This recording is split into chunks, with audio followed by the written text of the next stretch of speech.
ये जी मियां शाहिद, आवाज आ रही है आपको? Yes sir. चले, गुड। कोई सवाल है आपका शाहिद? नो सर, अभी तो नहीं है फिलहाल। आप आपने अपना TH1 डॉक्यूमेंट जो है वो लिख लिया और सबमिट कर दिया है? सर मैंने लिखा है। मैंने प्लेजरिज्म के लिए मोहसिन साहब से बात की थी। उन्होंने कहा कि जी एक ईमेल दिया था अबासीन का, कि उस पे आप जो है वो ईमेल करें। तो वो तो जुम्मे को ही मैंने ईमेल किया है, लेकिन अभी तक कोई रिपोर्ट मुझे उसकी नहीं आई, प्लेजरिज्म वाली। ठीक है, ठीक है, तो आप इस मुझे हवा... रिमाइंडर दे देना दोबारा। जी सर। ओके। उन्होंने कहा है कि मंडे को जो है वो शायद उसका रिजल्ट आए। तो मैंने कहा ये तो दरमियान में 3 दिन जो है वो हैं। तो उन्होंने कहा इस तरह है, बस वो मंडे को आएंगे तो पता चलेगा आप सर कि उसमें कितनी प्लेजरिज्म है। उसके अकाउंट पे उसको चेंज करके प्रिंट कर लेंगे सर। मैंने उनको ठीक, सॉफ्ट भेजी है अभी ठीक, फिलहाल। ठीक, ठीक, ठीक। चले, आप ये काम कर लीजिए। आपकी क्लास में एक है साजिद साहब, उनको भी आप भेज सकते हैं, वो आपको भेज देंगे। उनसे तो मैं अभी 5 मिनट्स के अंदर शेयर कर लेता हूँ सर, जी शेयर व्हाट्सएप कर पे। लें, वो यही आपको कह भी यही रहेंगे, मैं फॉरन भेज दूंगा। क्लास से अभी शेयर कर। क्लास उनको जाने नहीं दे रही है। ठीक है जी। तो बस ये। खैर, जो भी इस तरह के लोग हैं TH1 वाले, अगर प्लेजरिज्म चेक कराना चाहते हैं तो क्लास में जो साजिद साहब हैं, इनके पास अपना ऑफिशियल अकाउंट है। इनसे आप रिक्वेस्ट करें, आपको चेक करके भेज देंगे। नहीं देते? चले, वो अभी अभी तो मेरे सामने उन्होंने कह दिया ना। तो आप जब उनको भेजें तो मुझे भी CC में रखें, मेल करते हुए, तो फिर दे देंगे जो। तो ठीक हो गया जी। हम दोबारा आते हैं अपने कंटेंट के ऊपर। We were talking of research proposal, right? So already sample is with you. Approved research proposals are with you of all categories में। मैंने प्रोजेक्ट मैनेजमेंट का भी शेयर किया हुआ है, कंप्यूटर साइंस के भी शेयर हुए हुए हैं, इलेक्ट्रिकल इंजीनियरिंग के भी शेयर हुए हैं। वो इसलिए शेयर हुए हैं कि आपको आइडिया हो कि हमने क्या कैसे लिखना है, ठीक है? तो अगर वो आपके सामने है तो हम थोड़ा सा आगे चलते हैं कि ये मकासद है रिसर्च प्रपोजल के। और जो इसमें सबसे इंपॉर्टेंट चीज ये होती है कि आप जब ये प्रपोजल लिख लेते हैं तो ये आपकी सीरियसनेस शो करता है कि you are seriously eager to do something. सिर्फ आप एक है ना कि आप वर्बली किसी को जाके कहा जी मैं ये करना चाहता हूँ, नहीं। अब आपने लिख लिया तो it mean you are serious, कि आपने कुछ उस पर एक्स्ट्रा होमवर्क किया है, लोगों के कामों को देखा है और फिर अपना आइडिया रिफाइन किया है। तो अगर मैं वैसे जाके किसी से शायद कुछ कहूंगा कि जी मेरा ये आइडिया है और मैं एक बहुत बड़ा ब्रेक थ्रू काम करने वाला हूँ, सोचता हूँ, तो वो मेरे बात को इतनी इंपॉर्टेंस नहीं देगा। बट जब हम लिख लेंगे तो वो आपके काम को और आपकी बात को इंपॉर्टेंस देगा, क्योंकि अब आप अपने आप को अलाइन कर चुके होंगे इंटरनेशनली नेशनली लोगों के काम के साथ। तो ये बड़ा इंपॉर्टेंट होता है होमवर्क करना। होमवर्क करके जाएंगे तो लोग आपको सीरियस लेंगे। ये आम जिंदगी में भी एप्लीकेबल है। सिर्फ बातें करना आसान होता है, काम करना मुश्किल होता है। तो सिर्फ बातें ना करें। जो भी हम में से बहुत लोगों में क्वालिटीज होती हैं, बातों में बहुत मास्टर्स होते हैं, लेकिन जब ऑन ग्राउंड कोई चीज करने को कहा जाता है ना, ऑन ग्राउंड कुछ करने को कहा जाता है, तो वहां पे हम अच्छे नहीं होते, बहुत सारे लोग। तो ये उस चीज को शो करता है कि आप थॉरोली प्रिपेयर्ड हैं अपने काम को करने के लिए। तो 100 मीटर रेस दौड़ने से पहले अगर आप मेहनत करते रहे हैं तो वो मेहनत नजर आएगी यहाँ पे। यूसेन बोल्ट का नाम सुना होगा आपने? कौन है यूसेन बोल्ट? मतलब भाग दौड़ का मशहूर खिलाड़ी। क्या किया हुआ उसने मियां शाहिद? किस चीज में ज्यादा सर मशहूर? उसने सर उसने जो है 100 मीटर्स की दौड़ में जो है वो जो दौड़े उसने लगाई थी, वो गोल्ड मेडल कंटिन्यूसली उसने जो है वो जीते थे 100, 200, 300 मीटर्स वाले में। एग्जैक्टली। वर्ल्ड रिकॉर्ड उसके पास है 100 और 200 मीटर। अंडर 10 सेकेंड है शायद 100 मीटर जो उसने की थी। और साढ़े साढ़े नौ कुछ इस तरह था सर। 9.36। और इस तरह की है 100 मीटर, ऐसे की है कि he was looking at the back और पीछे वाले उससे इतना पीछे थे 100 मीटर में कि वो पीछे मुड़ के उनको टॉन्ट कर रहा। That picture you can see online, कि he was such a fastest man of the world he is declared, right? लेकिन अगर आप उसका ट्रैक देखें ना तो उसने टोटल ट्रैक के ऊपर जो गोल्ड मेडल की रेसेस दौड़ी हैं वो 115 सेकंड दौड़े में, सिर्फ 115 second. It means under 2 minutes. Sorry, 115 minute शायद, मैं तो कुछ मिक्स कर रहा हूँ, क्योंकि नहीं, 115 सेकंड ही बनता है, ऐसे ही है कि 115 सेकंड इज सो अनबिलीवेबल कि मुझे भी मिक्स हो रहा है कि 115 सेकंड, 115 मिनट, 115 सेकंड ही दौड़ा 100 मीटर 200 मीटर्स में, ठीक है? लेकिन इसके लिए उसने 20 साल मेहनत की है, वो इसके पीछे छुपी हुई है। लिंक मैं इसलिए कर रहा हूँ कि जो चीज आप करते हैं ना, जो सामने नजर आती है, उसके पीछे एक एफर्ट होती है हर इंसान की। वो एफर्ट नजर नहीं आ रही होती वो उस टाइम पे, शॉर्ट टाइम पीरियड में, लेकिन वो अच्छी काम भी उसी वक्त नजर आता है जब वो एफर्ट की होती। वो 115 सेकंड में वो 3 गोल्ड मेडल या 6 गोल्ड मेडल वो ना ले पाता अगर 20 साल मेहनत ना की होती। तो ये यहाँ पे भी एप्लीकेबल है कि जब आप लिखेंगे तो उसके पीछे आपकी कंटिन्यूस एफर्ट है जो कि फिर उस टाइम पे सामने आ जाएगी। ठीक है। So if that is clear, okay. So जो मुख्तलिफ और मकासद रिसर्च प्रपोजल के हैं वो यहाँ पे कुछ और भी लिखे हुए हैं कि it will force you as well to focus attention on a topic in your studies. आप डिसाइड कर लेंगे तो आप शॉर्ट लिस्ट कर लेंगे कि मैंने ये काम करना है। It will help you organise your research in a logical manner. It will ensure that your research is doable. Sometimes research proposal की आउटपुट ये भी होती है कि ये काम नहीं हो सकता बिकॉज दुनिया में इस पे कोई चीज नहीं हुई हुई। तो अपने तौर पे तो मैं सोच रहा था कि जी हो सकता है, लेकिन अब मुझे पता चला कि ये नहीं हो सकता। इस पे डेटाबेस नहीं है, इस पे सिमुलेशन टूल्स नहीं है, इस पे लोग इंटरेस्टेड नहीं है, इस पे कोई काम नहीं हुआ हुआ, तो मैं भी आई कांट डू इट। सो ये भी एक आउटपुट निकल सकती है। और अगेन जिस तरह मैंने कहा कि फंडिंग के परस्पेक्टिव से भी आप ये काम बहुत दफा करते हैं। रिसर्च प्रपोजल्स हम उस टाइम पे फंडिंग प्रपोजल कह देते हैं, तो लिखा जाता है। ठीक है जी। ये ऑनलाइन विजिबल है जी, स्लाइड सबको विजिबल है? ये सर। अच्छा जी। ओके। सो अब डिफरेंट टाइप्स ऑफ प्रपोजल पे अगर हम आ जाए तो एक टाइप ऑफ प्रपोजल जो है वो आपने शुरू में सेमेस्टर के स्टार्ट में पहले दूसरे वीक में मुझसे शेयर किया था, जिसमें मैंने आपसे रिक्वेस्ट की थी कि जी क्या करना चाहते हैं, तो आपने कहा मैं ये करना चाहता हूँ। That was a short 1 pager document, उसको हम डूएबिलिटी रिपोर्ट भी कहते हैं, जिसमें आपने ये देखा कि ओके जी ये मैं काम करना चाहता हूँ, मेरा एक्सपीरियंस है, मेरा इंटरेस्ट है, प्लस इस पे डेटाबेस अवेलेबल है, इसकी सिमुलेशन टूल्स को मैं जानता हूँ या मैं सीख सकता हूँ, तो मैं ये काम करूंगा। That was the first stage. और अब जो आप लिख रहे हैं, जो TH1 के लिए लिखेंगे या इस कोर्स की कंप्लीशन के लिए लिखेंगे, that is called 100 point masters thesis proposal. 100 point, ये पॉइंट्स बेसिकली ये बता रहे हैं कि कितनी लेंथ में इंप्रूवमेंट आएगी या कितनी डॉक्यूमेंट की जखामत बढ़ेगी। जो पहले किया था उससे 4 गुना ज्यादा काम अब आपको करना पड़ेगा फॉर TH1 डॉक्यूमेंट। और जनरली ये 10 से 12 15 पेजेस के दरमियान डॉक्यूमेंट होती है। और जिस तरह से अब TH1 में मैंने आपसे कहा था कि इसका रिक्वायरमेंट होती है may be in the first 3 months. अभी जो लोग जो TH1 जिन्होंने लिया था उन्होंने नवंबर में अपनी डॉक्यूमेंट जमा करा दी। ठीक है। तो और फोकस किस चीज पे होता है इसके अंदर, इस रिसर्च प्रपोजल डॉक्यूमेंट में? हाँ जी, किस पे फोकस होता है? जो TH1 की डॉक्यूमेंट है, फोकस किस चीज पे होता है?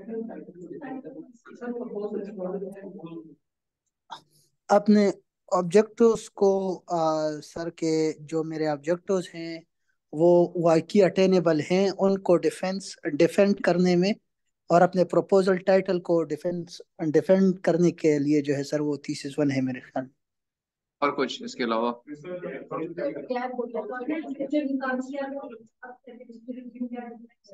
अच्छा जी, और कुछ? फोकस किस चीज पे होता है डॉक्यूमेंट में? फोकस किस चीज पे होता है? इन पे फोकस नहीं होता। लिटरेचर रिव्यू पे फोकस होता है।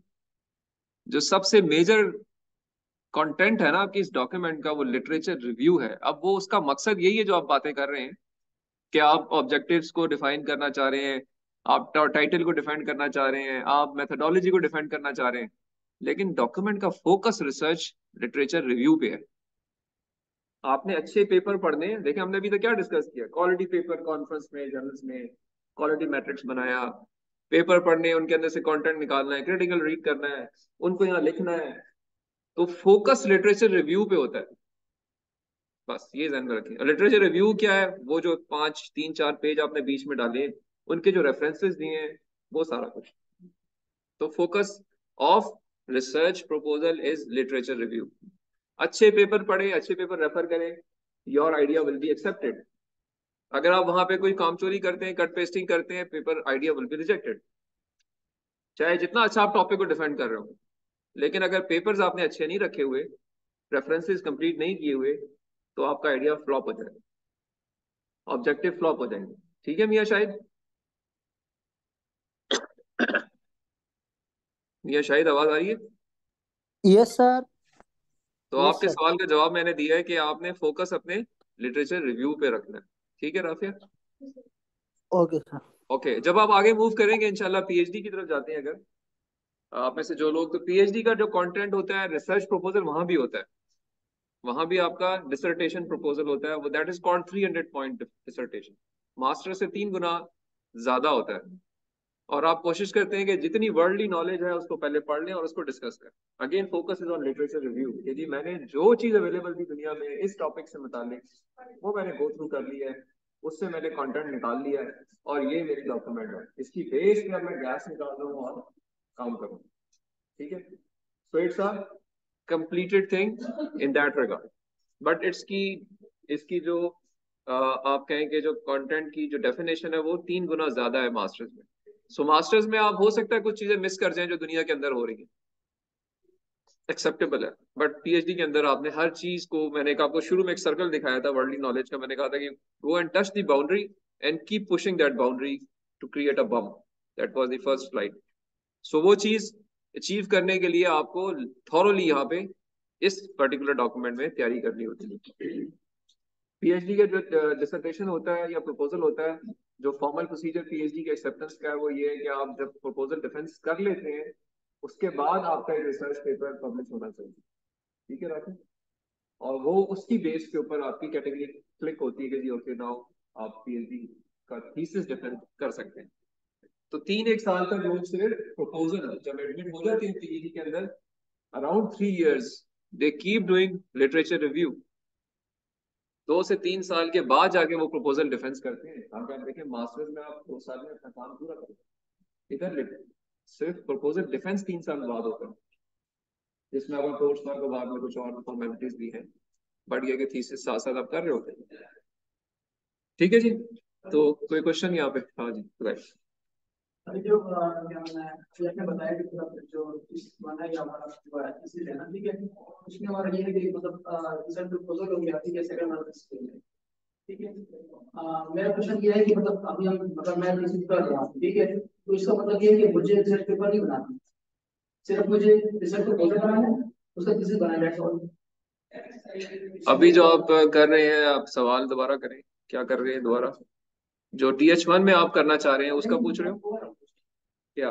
दोबारा आपने बोला है कि मतलब जो मुझे समझ आई है ना कि आपने पहले से प्रपोजल बनाना है ठीक है, जैसे वन में ठीक है, उसके बाद आपने डिस्कस करके केस लिखना है ठीक है, सही। उसके बाद फर्दर फिर आप जाएंगे ठीक है, उस पेपर उससे आप एक्सट्रैक्ट करेंगे इसको भी ठीक है। जी जी। इसका तो मुझे समझ आई कि आप ये कहना चाह रहे हैं कि जो चीज तक है कि वो हमारा काम खत्म हो गया कौन सा काम खत्म हो गया? किस काम को?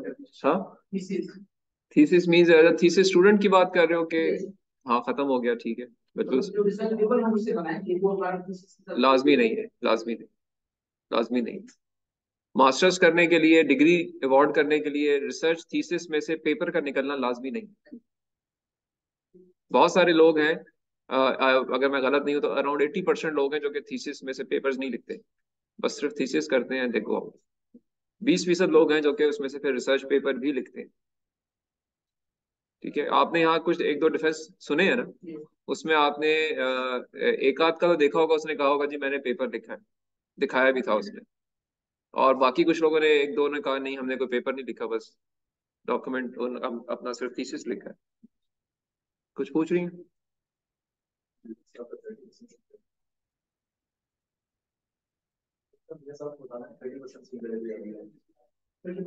मियाँ साहब की? हाँ बता दे, भेज दे। हाँ मियाँ शाहिद आपकी आपका जो है ना वो प्रपोजल का जो प्लेजरिज्म है वो साजिद साहब ने आपसे शेयर किया, उसको देख लें, उसको इम्प्रूव करें, ब्रिंग इट बिलो। ठीक है सर। और उन्होंने अभी तो नहीं पहुंचा मेरे पास। आपको मेल कर देंगे, थोड़ी देर में कर रहे हैं, व्हाट्सएप कर रहे हैं आपको, देख लीजिए उसको। Okay sir. एआई कंटेंट उसका कितना है वो भी है जी कुछ? आजकल जो प्लेजरिज्म सॉफ्टवेयर हैं वो आपको आपका चैट जीपीटी कंटेंट भी बता देते हैं कि जी ये आपने यहाँ से चैट जीपीटी से लिखा हुआ है। ठीक है, ठीक है। तो हाँ, चैट जीपीटी का वो कंटेंट वो चेक नहीं करता जो आपने उसको खुद कहा होगा जी मैंने ये लिखा है, पे गलत गलत इंग्लिश लिखी है, इसकी इंग्लिश ठीक कर दो। वो नहीं, उसको नहीं वो पकड़ता, क्योंकि वो आपका कंटेंट है ना। आप बेशक जो अंग्रेजी लिखी है लिख ली, आपकी अंग्रेजी थी, अब उसे आप कहें जी इसको ठीक कर दो, तो चैट जीपीटी ठीक कर देगा उसको, अंग्रेजी ठीक कर देगा, तो वो अच्छी बात है। अब अंग्रेजी ठीक करवाएं उससे अपनी। ठीक है जी।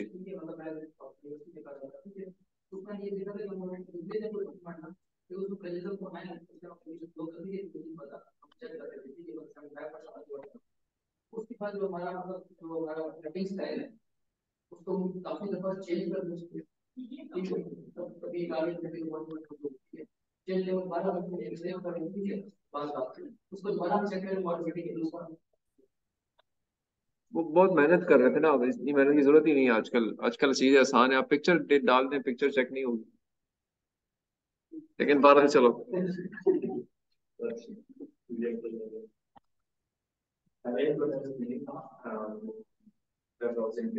अच्छा चले, बस ठीक हो गया। ठीक है शाहिद साहब, आप देख लीजिएगा। बहरहाल खैर, मैं आपको जो बता रहा था कि जी आपका बात का सवाल का जवाब हो गया कि थीसिस के अंदर से पेपर का निकलना जरूरी नहीं है।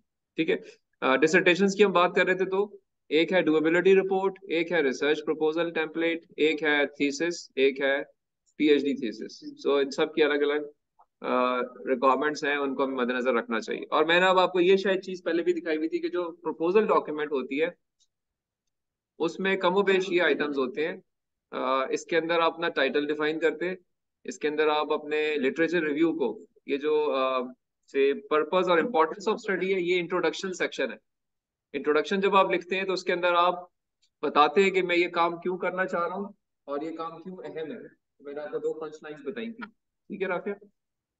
तो वो चीज आप बताते हैं इंट्रोडक्शन के अंदर। और फिर आप जो अगला सेक्शन लिखते हैं, that is relationship to previous work. ये क्या चीज है Rafia? Relationship to previous work का नाम क्या होता है और क्या नाम हो सकता है? रिलेशनशिप टू प्रीवियस वर्क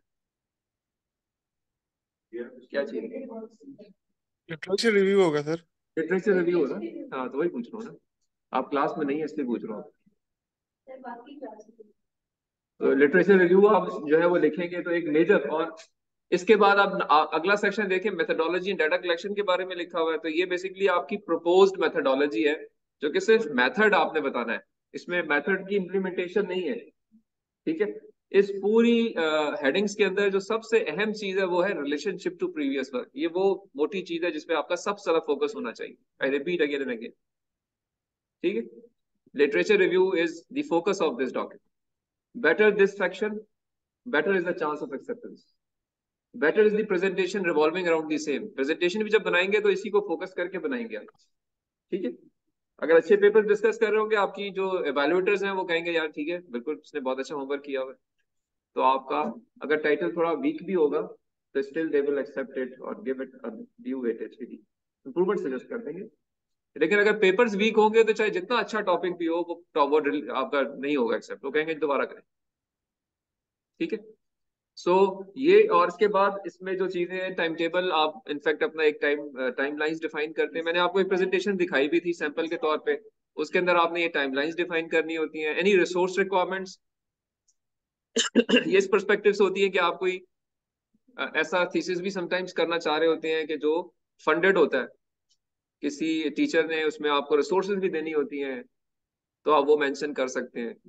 और अकॉर्डिंगली आप अब समझते हैं कि जी मैंने कोई पब्लिकेशंस भी करनी है, तो आप मेंशन कर सकते हैं चीज़ों के अंदर। तो ये एक ब्रॉड या बड़ी फिगर है, और इसके अंदर से सिलेक्टेड चीज़ें आप ऑलमोस्ट सारी चीज़ें सिलेक्ट करते हैं एक्सेप्ट लास्ट 2। ये शायद कुछ में होती हैं कुछ में नहीं होती, बट ये कि इसमें focus again I repeat is on literature review.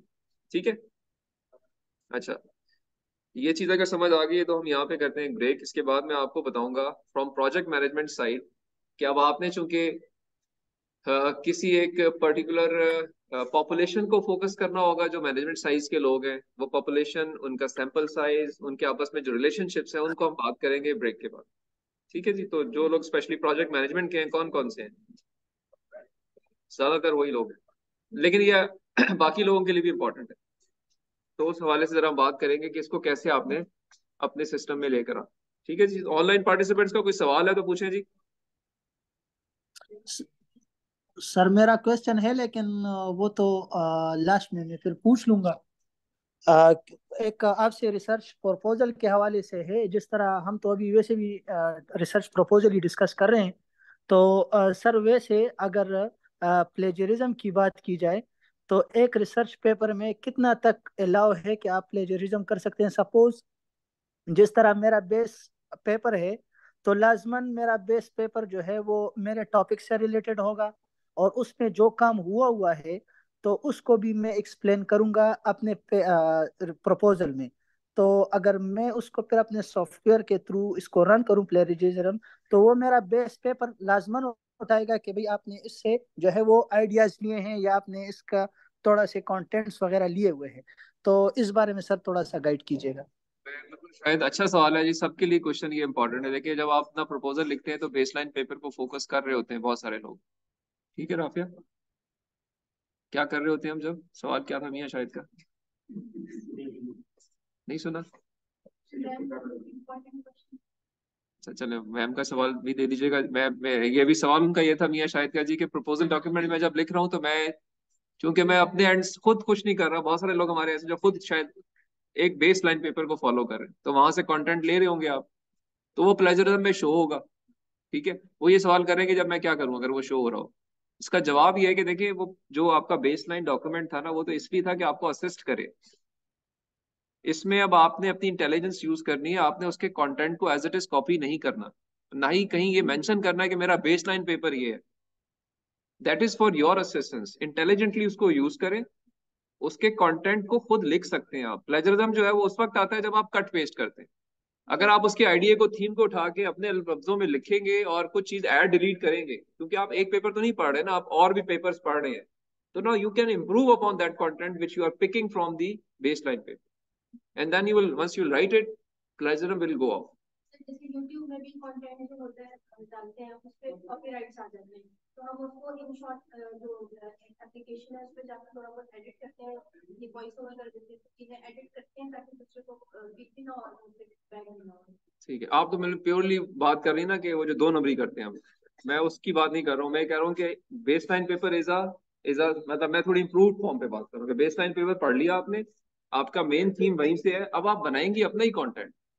आप स्टिल कट पेस्टिंग उसमें नहीं कर रही, या उसको किसी टूल के थ्रू नहीं कर रही, आप खुद ही करेंगी। से आपको, आपने यूट्यूब पे एक कंटेंट देखा, मैं आपके सवाल का जवाब देता हूँ जी। एक आपने, फॉर एग्जाम्पल आप बताएं क्या देखा आपने, इसको आप चेंज करना चाहते हैं। खाने की वीडियो देखी और उसको आप शेयर करना चाह रही हैं आप एज इट इज, जैसे मैं खुद एज अ यूट्यूबर मैं अपनी वाले उनको लेना चाह रही है। अच्छा देखिए, मैं आपको एग्जांपल देता हूँ। आपने देखा, आपने खाने की एक तरकीब देखी जिसने किसी ने, एक अच्छे शेफ ने इंटरनेशनली बनाई है, कोई नाम ले ले, मेरी अपनी सिस्टर का चैनल है, मैं उसी की रेसिपी अगर फॉर एग्जांपल चेंज मसलन नाम लेना, नाम ले।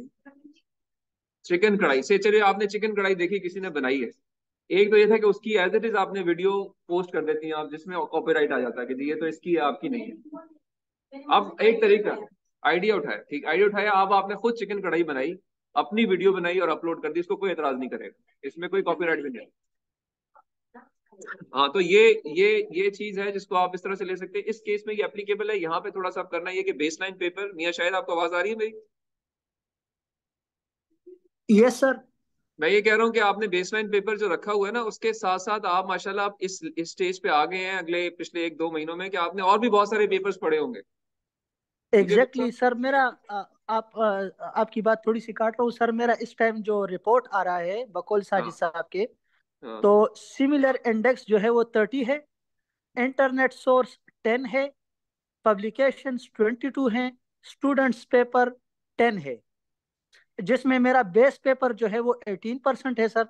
रिसर्च गेट मेरा 3% है, हायर एजुकेशन कमीशन 2% है, पॉलिसी जो है वो 1% है, eco journal 1%, University of East Anglia 1%, World Bank 1%, Midland College 1%, La Trobe University 1%, Greenwich University 1%, Stirling 1%, Waikato dot S न्यूजीलैंड 1% रिसर्च कॉमन। और सर एक नवीद साहब है, analysis of effects of residential earn, तो वो एक पब्लिकेशन है, वो दोनों लेस देन 1% है सर।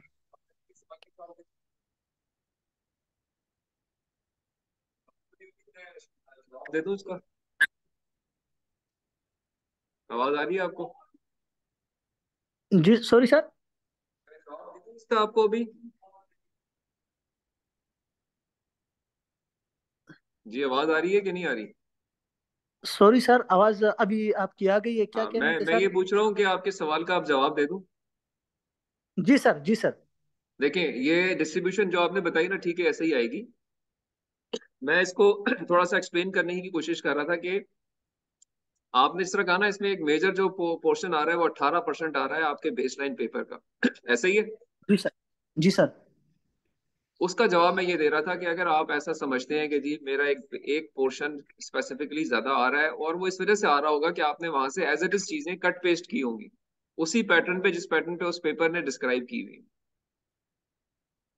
ठीक है सर। तरीका इसका ये होता है कि आप बेसलाइन पेपर पढ़ते हैं, लेकिन बेसलाइन पेपर को कोट नहीं करते कहीं पे कि मेरा बेसलाइन पेपर है, और बेसलाइन पेपर के कंटेंट को इंप्रूव करते हैं based on your other studies of the similar nature, अपने अल्फाज में लिखते हैं। तो ये जो 18% है ये ऑल टुगेदर गायब हो सकता है, प्रोवाइडेड आप इसको इंटेलिजेंटली सही। लिखें। Okay sir. समझ रहे? जो प्लेजरम जी सर। सॉफ्टवेयर होते हैं ना, वो टेम्पलेट पकड़ते हैं, पैटर्न पकड़ते हैं, कि अगर उसने लिखा ना इट इज रिटन बाय मियां शाहिद, तो आपने भी अगर यही लिख दिया इट इज रिटन बाय मियां शाहिद, तो वो पकड़ लेगा उसको। ठीक सर। आपने पैटर्न को ब्रेक करना है और अपने अल्फाज में लिखना है, और एक्सपीरियंस के मुताबिक उस पेपर के कंटेंट को चेंज भी करना है, क्योंकि एज इट इज तो नहीं है ना, आप तो और भी पढ़ रहे हो, वो तो एक बेस लाइन था, एक स्टैंडर्ड था, आपने बाद में और बहुत चीजें पढ़ी हैं, तो you can write better than that paper, जी so sir. Accordingly improve your content. Okay sir. ठीक है? तो ये जरा इस पहलू से आप जो है ना इसको एक दफा दोबारा देख लीजिए, और ठीक है। सिर्फ बेसलाइन पेपर को ही फोकस ना रखें, उसके कंटेंट को रिलेटेड कामों के साथ इंप्रूव करके लिखें अपने अल्फाज में। Okay sir. और वैसे सर, प्लेजरिज्म जो है वो मिनिमम अच्छा, वो कितना ये अगला एक्सेप्टेबल है? सवाल है, ये अगला सवाल है। वो मिनिमम प्लेजरिज्म जो अलाउड है एचईसी करती है 19%, 19% is allowed, minimum 3% from a single source, not more than 3% from one source. Okay sir. आपके सवाल के जवाब पूरे हो गए? जी सर। ठीक हो गया। अच्छा, जो हमारी यूनिवर्सिटी है वो 19 की जगह 15% पे है। ठीक है? तो रिसर्च प्रपोजल 15% आपका मैक्सिमम प्लेजरिज्म होना चाहिए, not more than 3% from single source. ठीक है जी, इट्स फॉर एवरीबडी, सिर्फ शाहिद के लिए नहीं है, सबके लिए 15% मैक्सिमम प्लेजरिज्म अलाउड है। तीन उसमें जो डिफरेंट सोर्सेज होती हैं, जो मैंने अभी नाम पूरे लिए ना डिटेल में, ये वो ये उनमें हर सोर्स में यानी मैक्सिमम 3% एक सोर्स से, इससे ऊपर नहीं जाना चाहिए। तो with this we close this session, और हम ब्रेक करते हैं एक नमाज की, and then we meet again around, अभी मेरे पास टाइम हो रहा है 1:45। क्या टाइम हो रहा है आपके पास? 1:40। मेरी घड़ी शायद थोड़ी सी आगे है इधर, जो भी 1:40 हो रहा है आपके पास, तो वी मीट अगेन से अराउंड 2:10, 2:10 में दोबारा मिलते हैं, and we start again the next session. ठीक है जी, thank you very much, see you again.